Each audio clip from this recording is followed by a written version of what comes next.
তুমি মাটির ঘরে থেকে যদি মাটির প্রদীপ হও, বা ময়ূর মহল জুড়ে যদি ঝাড়বাতি হয়ে রাও।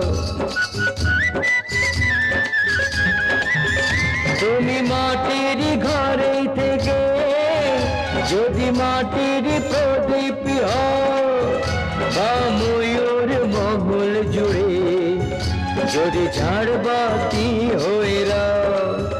তবু ছড়াতে গেলে আলো কোনো আগুনে